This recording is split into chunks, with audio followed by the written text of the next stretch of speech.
Hello students, आज हम अब नेक्स्ट चैप्टर शुरू करने लगे हैं holding companies, accounts of holding companies. बहुत ही इम्पॉर्टेंट चैप्टर है, बहुत ज़्यादा प्रैक्टिकल भी के पॉइंट ऑफ व्यू से भी बहुत इम्पॉर्टेंट है एंड थ्योरी के पॉइंट ऑफ व्यू से भी इम्पॉर्टेंट है।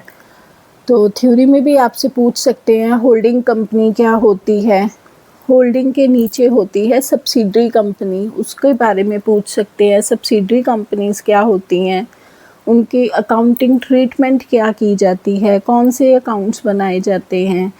तो काफ़ी इम्पॉर्टेंट चैप्टर है ये और प्रैक्टिकल तो बहुत ही इम्पॉर्टेंट है। जनरली इस चैप्टर में से आपको लॉन्ग क्वेश्चन आता ही आता है और बड़ा इंटरेस्टिंग चैप्टर है। ध्यान से करोगे तो सारे कंसेप्ट आराम से क्लियर हो जाएंगे।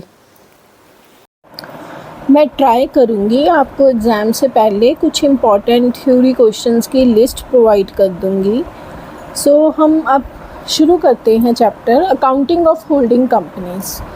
तो जब एक कंपनी दूसरी कंपनी में मेजॉरिटी ऑफ शेयर्स एक्वायर करती है, देखो मेजॉरिटी का मतलब क्या है, मोर देन 50%, क्योंकि 50% भी एक्वायर करेगी तो वो आधे के मालिक होंगे। आधा होल्डिंग के पास चला जाएगा, आधा जो है और शेयर होल्डर्स होंगे।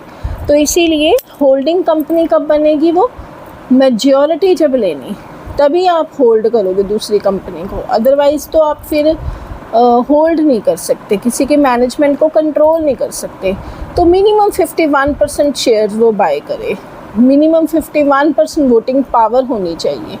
तो जब कंपनी मेजॉरिटी शेयर एक्वायर करती है इन द ओनरशिप कैपिटल और it is in position to influence और control the management of other company, मतलब क्योंकि ऑब्वियस है, देखो अगर शेयर्स ही आ गए तो आप उस पोजीशन में हो कि दूसरी कंपनी की मैनेजमेंट को भी कंट्रोल कर सकते हो, तो फिर ऐसी कंपनी को होल्डिंग कंपनी बोला जाता है।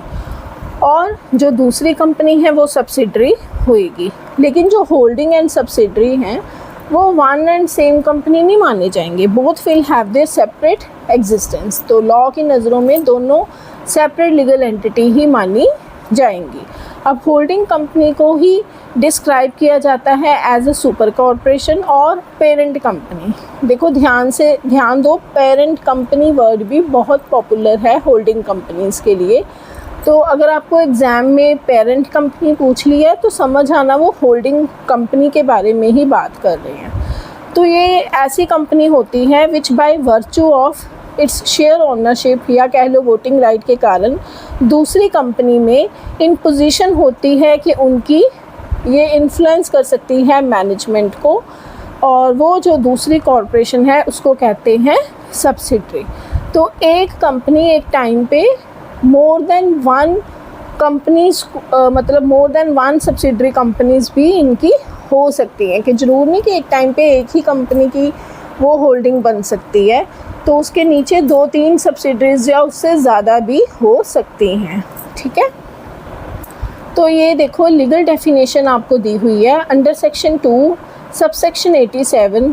क्या कहता है कि अगर एक कंपनी होल्डिंग कंपनी तभी मानी जाएगी जब वो इस पोजीशन पे है कि वो दूसरी कंपनी के बोर्ड ऑफ डायरेक्टर की कंपोजिशन को कंट्रोल कर सकती है। इसका मतलब क्या है कि आप दूसरी कंपनी के बोर्ड ऑफ डायरेक्टर में आप अपनी मर्जी से डायरेक्टर्स अपॉइंट कर सकते हो, किसी को हटाना है, डिसमिस करना है तो डिसमिस भी कर सकते हो।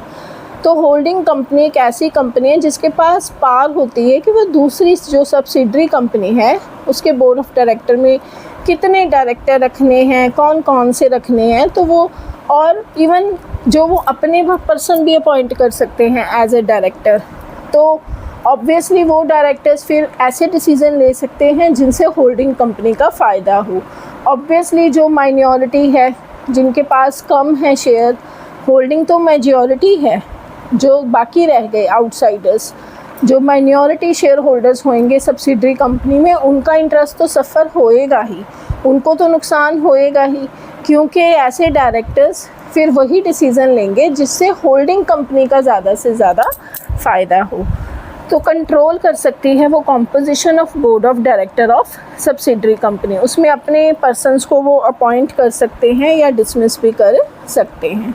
उसके बाद holding company more than 50% share acquire करती है, उसके पास more than 50% that means majority voting power होती है। उसके बाद जो एक सब्सिडरी कंपनी, अगर उसके नीचे कोई और सब्सिडरी कंपनी है, मतलब जैसे मान लो कि जो होल्डिंग की सब्सिडरी है, अब देखो सब्सिडरी खुद किसी और कंपनी की होल्डिंग कंपनी है, बात समझ रहे हो? जो सब्सिडरी कंपनी है वो खुद किसी और कंपनी की होल्डिंग है, मतलब उसके नीचे कोई और सब्सिडरी कंपनी है, तो वो ऑटोमेटिकली ही मेन होल्डिंग कंपनी की सब्सिडरी बन जाएगी। इसको मैंने यहाँ पे एक डायग्राम के थ्रू एक्सप्लेन किया है कि देखो जैसे मान लो एच लिमिटेड होल्डिंग कंपनी है और एस लिमिटेड जो है वो एच लिमिटेड की सब्सिडरी कंपनी है। अब एस लिमिटेड आगे होल्डिंग है आर की, मतलब ये इसकी होल्डिंग है, पर ये जो है अब एच के अंडर है, तो obviously R will automatically be under H, तो आर खुद से ही ऑटोमेटिकली सब्सिडरी बन जाएगी एच की। तो एच जो है वो होल्डिंग होएगी एस लिमिटेड की भी और आर लिमिटेड की भी, क्योंकि एच जो है वो होल्डिंग है एस की, तो ऑटोमेटिकली ये होल्डिंग हो जाएगी आर लिमिटेड की भी। जो मैं आपको ये बता रही हूँ इसको आप पेपर में इसी तरह इस फॉर्मेट में डायग्राम बना के भी एक्सप्लेन कर सकते हो और वर्डिंग के थ्रू प्रॉपर लिख के भी आ सकते हो कि भी ऐसे ऐसे ये कंपनी है, ये इसको होल्ड करती है, वो एस जो है वो आर में शेयर्स होल्ड करती है, तो आप समझा सकते हो कि कौन सी कंपनी किसके अंडर है, और एच जो है वो दोनों की होल्डिंग कंपनी बन जाएगी। इसके बाद आप इस चीज़ को भी डायग्रामेटिकली शो कर सकते हो कि जो सब्सिडरी है वो या तो हुली ओन्ड सब्सिडरी बनेगी या पार्टली ओन्ड।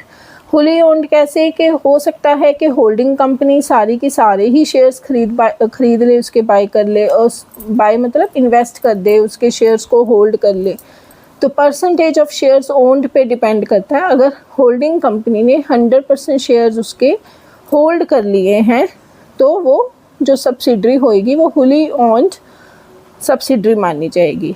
लेकिन अगर होल्डिंग कंपनी ने 50% से ज़्यादा, दैट मीन्स मिनिमम 51%, लेकिन 100% से कम शेयर्स खरीदे हैं, तो फिर वो सब्सिडरी को हम पार्टली ओन्ड बोलेंगे। जैसे मान लो 80% शेयर्स होल्डिंग ने लिए हैं तो 20% आउटसाइडर्स हैं, वो आउटसाइडर्स को हम बोलते हैं माइनॉरिटी। जिनके पास कम है वो होती है माइनॉरिटी, वो आउटसाइडर्स माने जाते हैं। तो उस कंपनी को हम बोलते हैं पार्टली ओन्ड सब्सिडरी कंपनी। तो इस तरह से आप इनको एक्सप्लेन कर सकते हो, ठीक है।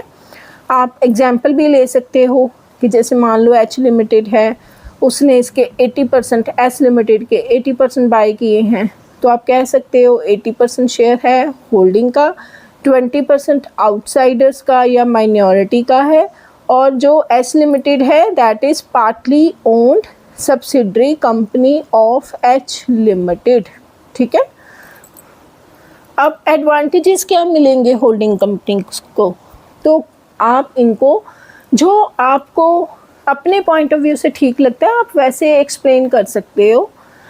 तो कुछ थोड़े से पॉइंट्स मैंने कवर किए हैं। जैसे देखो, एक तो हमने पढ़ा है कि होल्डिंग सब्सिडरी की सेपरेट लीगल एंटिटी मेंटेन रहेगी, ठीक है, तो इस तरह से दोनों कंपनीज़ की गुडविल बनी रहेगी। दूसरा क्या है, स्मॉल इन्वेस्टमेंट। होल्डिंग कंपनी को अगर यही देखो एक कंपनी दूसरी कंपनी को बाय करती है, तो जैसे एमलगामेशन वगैरह के चैप्टर्स में भी आप देखोगे, तो एक लमसम अमाउंट उनको पे करना पड़ता है, परचेज कंसिडरेशन पे करनी पड़ती है। लेकिन यहाँ पे कुछ इन्वेस्टमेंट करके ही वो जो है कंट्रोल एक्वायर कर लेते हैं सब्सिडरी कंपनीज़ में।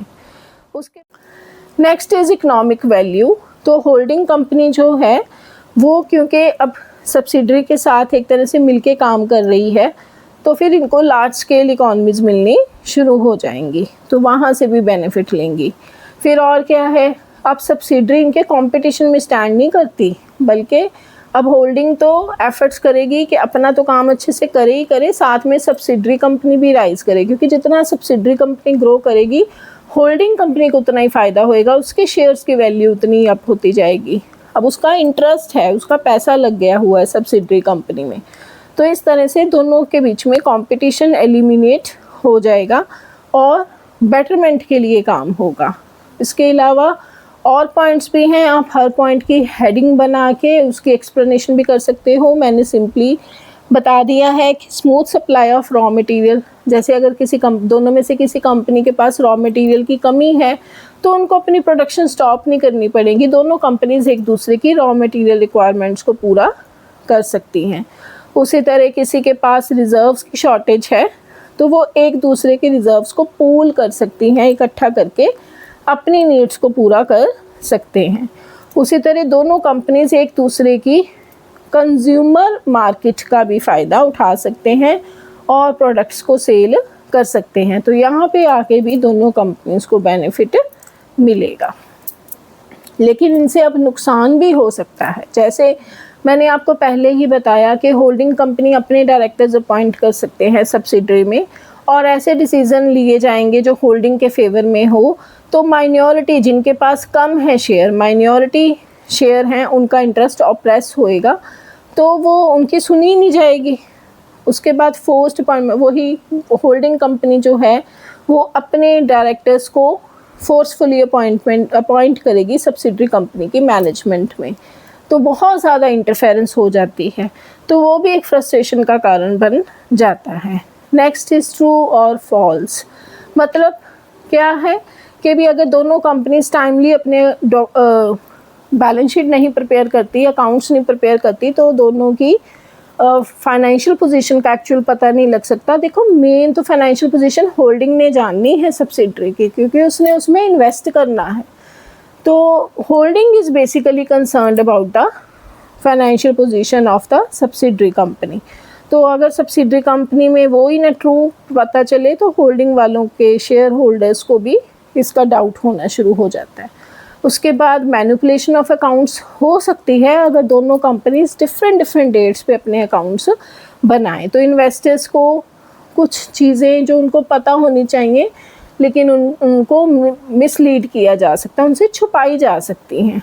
नेक्स्ट इज़ लो प्राइस, तो जैसे मान लो मैंने आपको क्या बताया कि दोनों कंपनीज एक दूसरे की नीड्स को, रॉ मटेरियल की नीड्स को पूरा कर सकती हैं, तो फिर ऐसे इंटर कंपनी ट्रांजैक्शंस होती हैं। तो मान लो जैसे होल्डिंग को ही रॉ मटेरियल की ज़रूरत है, वो सब्सिडरी से ले रही है, तो वो हो सकता है कि मार्केट से भी कम प्राइस पे इनसे ले, अनड्यूली लो प्राइस, जितना मतलब आवारा भी ना खाए सब्सिडरी को, उनको कंफर्टेबल भी ना हो सब्सिडरीज उतने में देना भी ना चाहे, लेकिन ऐसी ट्रांजैक्शंस हो सकती हैं। उसके बाद रेम्यूनरेशन, जो होल्डिंग कंपनी है वो अपने डायरेक्टर्स अपॉइंट कर सकती है सब्सिडरी में, और सब्सिडरी को फोर्सफुली कह सकती है कि इनको इतनी रेम्यूनरेशन पे करो क्योंकि ये हमारे पर्सन्स हैं, एक्सपर्ट पर्सन हैं, तो इस तरह से सब्सिडरी को उनको उतनी रेम्यूनरेशन पे करनी पड़ सकती है। तो एक तरह से सब्सिडरी की फिर एक्सप्लॉयटेशन होनी शुरू हो जाती है। उसके अलावा अब नेक्स्ट पॉइंट है अकाउंट्स का, तो बेसिकली अकाउंटिंग ट्रीटमेंट पे फुल फ्लेज क्वेश्चन बनता है। अकाउंटिंग ट्रीटमेंट में हम मतलब वो आपको अच्छे से तब समझ आएगा जब आप थोड़ा सा प्रैक्टिकल भी साथ में शुरू कर दोगे, तो उसमें कुछ नई टर्म्स यूज़ होती हैं, तो वो हम अब नेक्स्ट वीडियो में शुरू करेंगे। वैसे जो मैं थोड़ा सा मेन पॉइंट इसका बता देती हूँ आपको कि भी इसमें हम कंसोलिडेटेड बैलेंस शीट बनाते हैं। कंसोलिडेट का मतलब होता है कंबाइन करके, जैसे एच लिमिटेड अपनी बैलेंस शीट बनाएगी, एस लिमिटेड अपनी बैलेंस शीट बनाएगी, उसके बाद दोनों कंपनीज़ की कंसोलिडेटेड बैलेंस शीट बनती है जिसमें दोनों ही कंपनीज़ के एसेट्स लायबिलिटीज़ को शो किया जाता है, ताकि क्लियर पिक्चर का पता लग सके दोनों कंपनीज़ की फाइनेंशियल पोजीशन का, और फिर वहाँ से जज किया जा सके कि भी जो ये कंपनीज़ हैं ये फाइनेंशियली इतनी को एबल हैं अपनी लायबिलिटीज़ पे ऑफ करने के लिए कि नहीं हैं, और कहाँ इम्प्रूवमेंट की ज़रूरत है, क्या फ़र्दर इन्वेस्टमेंट इनमें सही रहेगी, होल्डिंग का डिसीज़न सब्सिडरी में इन्वेस्ट करने का ठीक है कि नहीं है।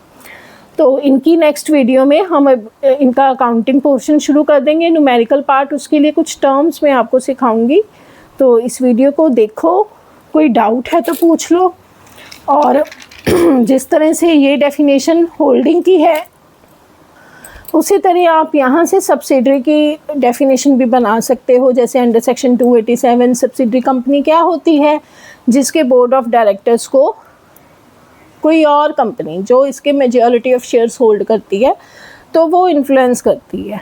उसके अलावा जिसके मिनिमम जो हैं 51% शेयर दूसरी कंपनी के पास हैं, होल्डिंग कंपनी के पास हैं, उसकी वोटिंग पावर होल्डिंग कंपनी के पास होती। इस तरह से आप थोड़ी सी वर्डिंग मोल्ड करके सब्सिडरी की डेफिनेशन भी बना सकते हो। बेसिकली प्रेजेंट तो इसी तरीके से करना है, यही डायग्राम्स बनानी है।